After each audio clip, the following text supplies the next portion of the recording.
مفتی صاحب کی بارگاہ میں میرا یہ سوال ہے، اگر سب لوگ ایک دوسرے کے پیچھے نماز پڑھنا شروع کر دیں تو فرقہ واریت تو ختم ہو جائے گی؟ آج کل یہ چورن بیچا جا رہا ہے۔ میں ایک سادہ سوال کر لیتا ہوں۔ پہلی بات، کیا قرآن و حدیث میں کہیں پر یہ موجود ہے حکم کہ اگر سب ایک دوسرے کے پیچھے نمازیں پڑھ لیں تو یہ ختم ہو جائے گا کام؟ کوئی دلیل؟ کہا جی یہ تو نہیں ہے۔ میں نے کہا نہیں ہے نا، تو پھر میری دوسری بات بتائیے، اگر کسی بندے کی قراءت ٹھیک نہیں، یعنی وہ قرآن صحیح نہیں پڑھ سکتا، اس کے پیچھے نماز ہو جائے گی؟ بولے نہیں، اس کے پیچھے تو نماز نہیں ہوگی۔ تو میں ایک سادہ بات کہنے لگا ہوں، سارا سمجھ آ جانا چاہیے۔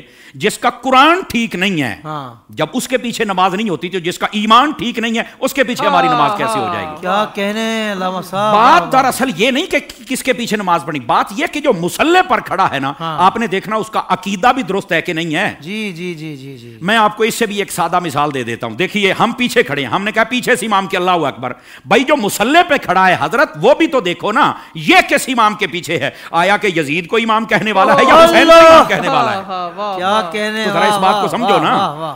حالانکہ جب حضرت امام حسین کو ہم امام کہتے ہیں تو ہم بیچ میں صحابہ کرام علیہم رضوان کا لحاظ بھی رکھتے ہیں، یہ یاد رکھ لیجئے۔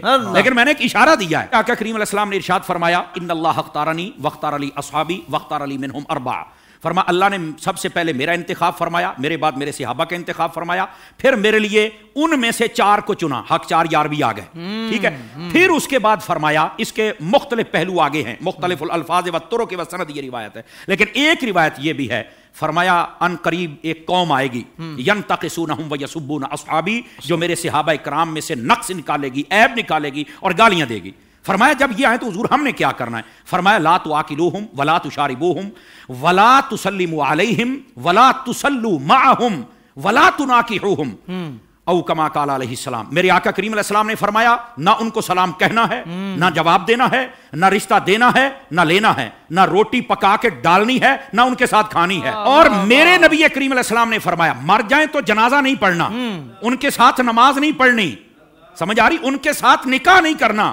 تو میں نے کہا یہ ہمیں چورن مت بیچو، ہم نے حضور کی حدیث پڑھی ہوئی ہے۔ اگر کوئی چاہتا ہے کہ ہمارے سامنے کھڑا ہو کر ہمارا امام بنے، امام بننے سے پہلے بندہ بن کے مجھے یہ بھی بتائے تیرا نبی کے بارے میں کیا عقیدہ ہے، تیرا صحابہ کے بارے میں کیا عقیدہ ہے، تیرا افضلیت صدیق اکبر بکار بارے میں کیا عقیدہ ہے، تو کل صحابہ کو جنتی مانتا ہے یا نہیں مانتا، تو نبی پاک کی اہل بیت کے بارے میں کیا کہتا ہے، یہ سارے عقیدے مجھے بتا دے، میں تیرے پیچھے کھڑا ہو کے نماز پڑھ لوں گا۔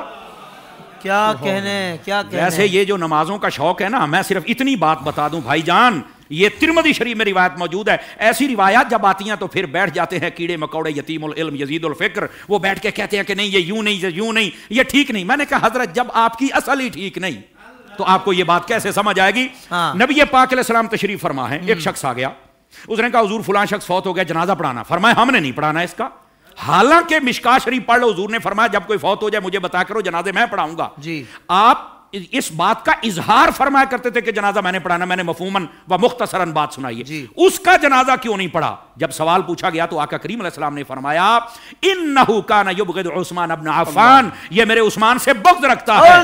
جب حضرت عثمان کے بغضی کا جنازہ نہیں پڑھنا تو بتاؤ پھر ابو بکر کے بغضی کا جنازہ ہم کیسے پڑھ لیں؟ بتائیے کیسے ہم ان کے پیچھے نمازیں پڑھ لیں اور ان کے آگے کھڑے ہو کر ان کے جنازے پڑھائیں اور ان کے ساتھ ہم پیار کی پینگیں چڑھائیں اور ہم ان کو جفیاں ڈالیں؟ بھائی ان سب کو سمجھنا چاہیے، یہ ڈائریکشن ہے سیدھی سیدھی سڑک، یہ شفاعت نگر کی ہے، اس سڑک پر آ جائیں جس کا نام راستہ اہل سنت ہے، ہم تمہارے پیچھے کھڑے ہو کر نمازیں پڑھنے کے لیے تیار ہیں۔ تو جب عقیدہ ہی واضح نہیں ہے تو آڈی پنجابی کہندے نے ویکھ کے زہر تو کوئی نہیں پیندا۔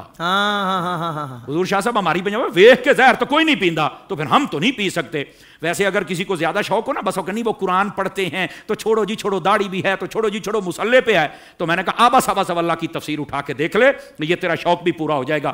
حضرت حافظ صاحب ہوا یہ کہ حضرت فاروق اعظم کا زمانہ اقدس ہے، ایک قریب محلے میں امام آ گیا، اس کو نماز کے لیے ہر نماز کے اندر جب وہ قرات کرتا ہے تو آبا صاحب تولا پڑھتا ہے۔ لوگوں نے کہا بھی اور قرآن نہیں آتا؟ کہتا آتا ہے۔ تو یہ کیوں پڑھتا ہے؟ کہتا مزہ آتا ہے۔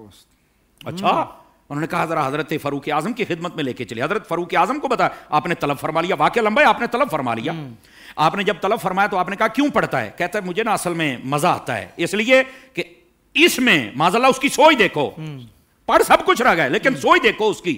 اس نے کہا جی بات یہ ہے کہ اللہ نے اپنے حبیب کو یہاں جھڑکی پلائی ہے تو مجھے بڑا مزہ آتا ہے اس میں استغفر اللہ استغفر اللہ. یہ خارجیانہ سوچ تھی, سمجھ آ رہی ہے میری بات کی, یہ توہین کی سوچ تھی.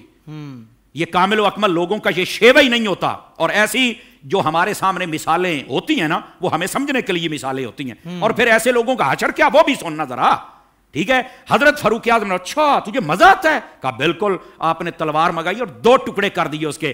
آپ نے فرمایا والضحیٰ پڑھ کے تجھے مزہ نہیں آتا, وما ارسلناک الا رحمۃ للعالمین پڑھ کے تجھے مزہ نہیں آتا, انا اعطیناک الکوثر پڑھ کے مزہ نہیں آتا, ورفعنا لک ذکرک پڑھ کے مزہ نہیں آتا. یعنی جو قرآن پڑھ کے دل میں توہین مصطفیٰ کی رکھے, جب اس کے پیچھے نہیں ہوتی تو جو سر عام میلاد پر کفر کے فتوے لگائے ان کے پیچھے کیسے ہو جائے گی. سوشل میڈیا پر اسلام کی صحیح تعلیمات جاننے کے لیے ابھی حافظ سائر قادری کا نیا YouTube channel Islamic digital studio subscribe کر لیں, اور ہاں نوٹیفیکیشن بیل آئیکن کو بھی پریس کر لیں تاکہ ہماری نئی ویڈیوز آپ تک بر وقت پہنچ سکے.